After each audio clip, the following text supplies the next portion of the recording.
성경 몇 번으로 되어 있습니다. 73번이죠. 그렇죠. 그 중에 구약 성경이 몇 번입니까? 네, 46번이고 나머지 27개가 신약 성경이잖아요. 그렇죠. 이 구약 성경 46번은 엄청 많잖아요. 이걸 단 한 단어로 이야기할 수 있습니다. 뭘까요? 구약 성경 46번은요. 이거 이야기하고 왜 한 단어?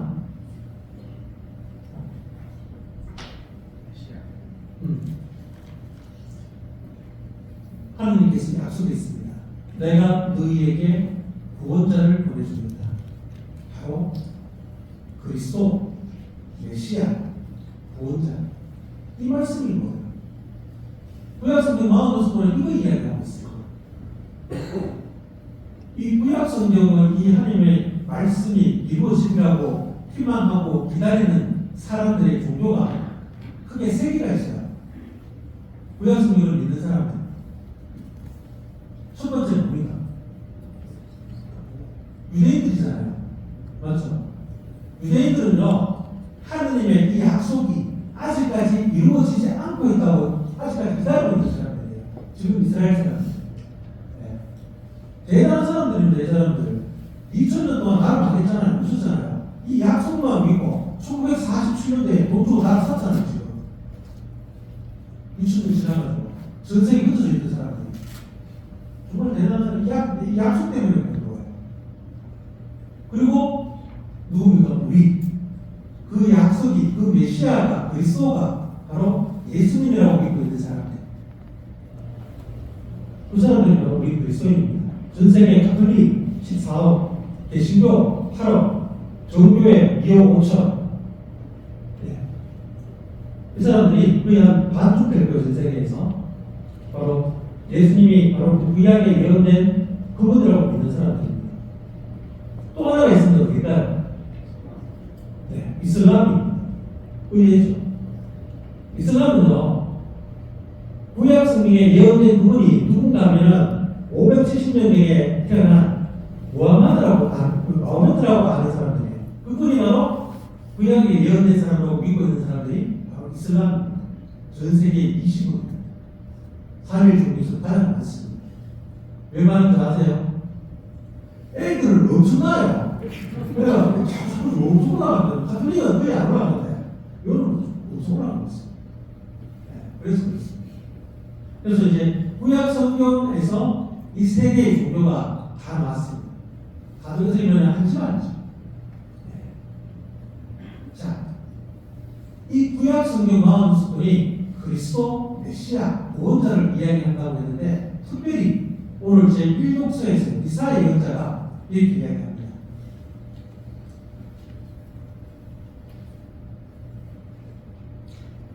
옛날에는 주불룬 땅과 막달리 땅이 천대를 받았으나 앞으로는 바다로 가는 길과 요단 건너편과 이 민족들의 지역이 영원롭게 되나이다. 되리이다.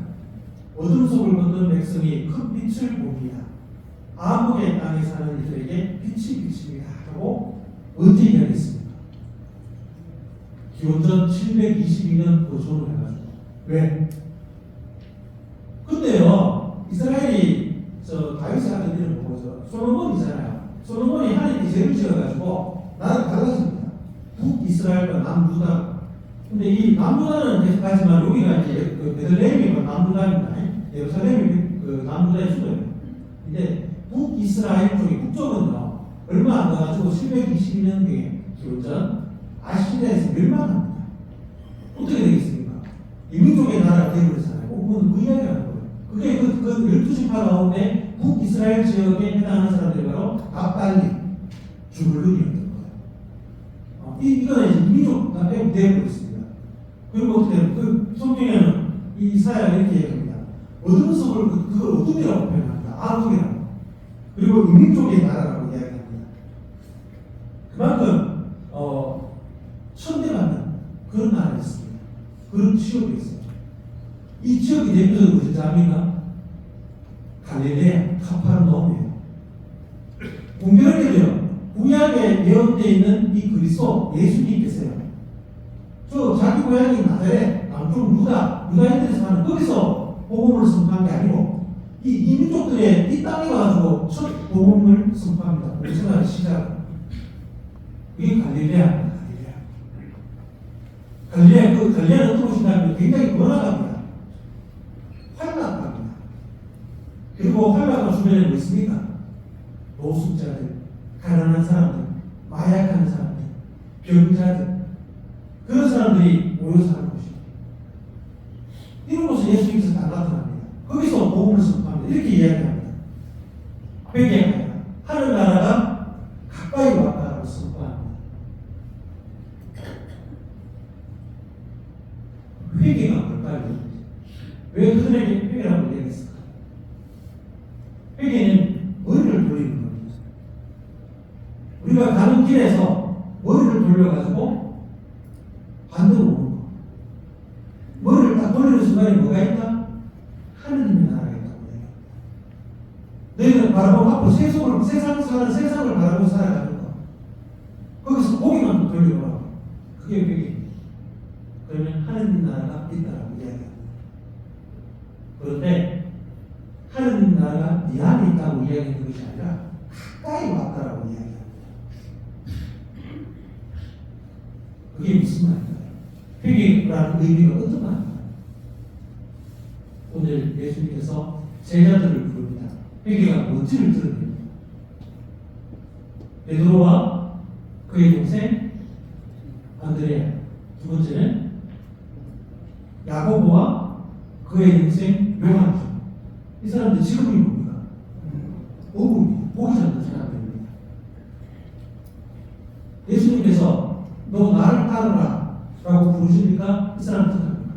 자기 어부인데 직업을 버리고 그분을 버리고 예수님 따라갑니다. 그런데 예수님께서 뭐라 합니까? 나는 너희들을 고기 잡는 어부가 아니라 사람 낳는 어부로 만들겠다고 이야기합니다. 직업으로 사는 사람을, 먹고 살기 위해서 사는 사람들한테 이제는 소명을 줍니다. 이제 소명으로 살라고. 그때 바로 하느님 나라가 내게 됩니다. 그때 그 부르심에 응답할 때 그게 바로 회개입니다. 형제자매들, 이거 소명 사실 알고 보면은 어려운 거 아닙니다. 여러분들이 먹고 살기 위해서 직업으로 살아가는 건데 교회 안에서 그걸 봉헌하면 됩니다. 오늘 제대로 꾸몄잖아요. 밖에서 꽃꽃이 놓으신 것을 자기의 재능을 성당에 와서 얼마나 이쁘게 합니까? 이게 바로 소명, 직업으로 사는 것이 아니라 소명으로 사는 겁니다. 이제 우리 뒤에 계신 총회장님, 와촌 면장이십니다. 이분이 어릴 때 생각해갖고 와촌 경산 지역에서 평생을 일하시다가 그 사람 찾지 않는 공소에 가서 몇 년 동안 공사하고 이런 분이세요. 소명으로 사는 겁니다. 우리 그 사무위원님들 자기가 잘하는 시설 부분 직업으로 살아가는 일을 이제는 소명을 하는 겁니다. 자기가 돈 잘 벌고 회개하고 경영 잘하는 분들이 성당에 와가지고 이제는 소명으로 삽니다. 머리만 돌리면 됩니다. 생각만 바꾸면 됩니다. 마음만 바꾸면 됩니다. 그러면 직업으로 사는 것이 아니라 소명으로 사는 겁니다. 오늘 이 독서에 있어요. 바울 사도가 고린토 신자들한테 혼냅니다. 왜? 분별이 일하고 있다. 왜 분별이 일합니까, 여러분들?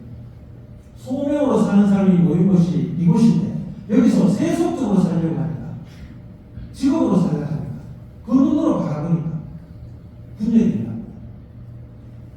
그런데 바울 사도가 이렇게 얘기합니다. 같은 생각과 같은 뜻으로 하나가 되십시오. 소명으로 살면 하나가 될 수 있습니다. 요한복음 3장 20절에서 예수님께서 이렇게 말씀하십니다. 제발 문만 좀 열어줘. 내가 미안해서 잔치를 그렇게 했다고. 문 여는 거는 예수님 뭐합니까? 내가 이루어줘야 돼. 예수님 모든 걸 하셨지만 내가 이루어지지 않으면 못 도웁니다. 오늘 제자들 예수님 불렀을 때 예라고 불렀습니다. 지금으로 살아가는 도구가 소명으로 살아가는 도구로 바뀌었습니다. 형제 자매 여러분, 지금으로 살아갈 때 물론 돈이 주어집니다. 소명으로 살면요 플러스 뭐다? 은총이 주어집니다. 우리 소명으로 살아가면서 그 은총 속에서 살아갈 수 있었으면 좋겠습니다. 아멘.